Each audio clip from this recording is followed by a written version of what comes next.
Aujourd'hui, on parle de l'arrivée des jumeaux numériques. Avec moi, le professeur Éric Vibert, chirurgien à l'hôpital Paul Brousse. Commençons par la base. Pourquoi le foie est-il un organe si difficile à opérer correctement?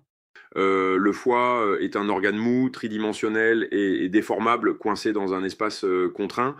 On opère sans pouvoir le tourner librement, avec surtout une échographie en 2 dimensions, ce qui crée une discordance permanente entre ce qu'on voit et la réalité anatomique. Et cette anatomie varie énormément d'un patient à l'autre. Vous dites souvent que le vrai risque n'est pas seulement de laisser une tumeur, mais de laisser du foie ischémique. Qu'est-ce que ça change concrètement pour le patient? Quand on blesse un pédicule adjacent sans s'en rendre compte, une zone du foie n'est plus perfusée. Si ce volume dépasse environ 100 cm3, on observe une dégradation des résultats oncologiques avec un impact négatif sur la survie et un risque accru de récidive.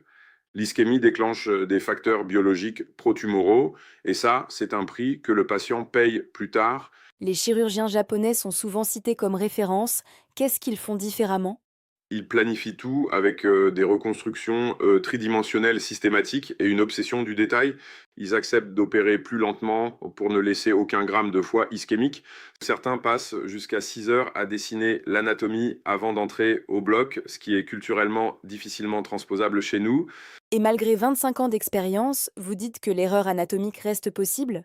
Oui, et c'est justement le problème. Même très expérimenté, on se perd dans un organe qui se déforme.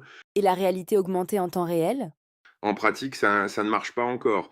Recaler en temps réel un modèle tridimensionnel qui se déforme pendant qu'on coupe est hors de portée aujourd'hui. Il manque la puissance de calcul et surtout la fiabilité. Et un outil faux au bloc est plus dangereux que pas d'outil du tout. Du coup, où les jumeaux numériques apportent-ils déjà quelque chose de concret? En préopératoire, on construit un modèle tridimensionnel patient spécifique pour simuler l'intervention, anticiper les zones à risque et définir une sorte de storyboard. Et c'est aussi crucial pour les métastases hépatiques qui disparaissent sous chimiothérapie, visibles au départ, puis invisibles, mais toujours présentes biologiquement. Vous insistez beaucoup sur l'acceptation par les équipes. Pourquoi est-ce si central? Les chirurgiens sont des artisans. Si un outil dicte chaque geste, il sera rejeté. L'outil doit accompagner la réflexion, pas commander. Merci pour cette plongée sans illusion mais pleine de perspectives.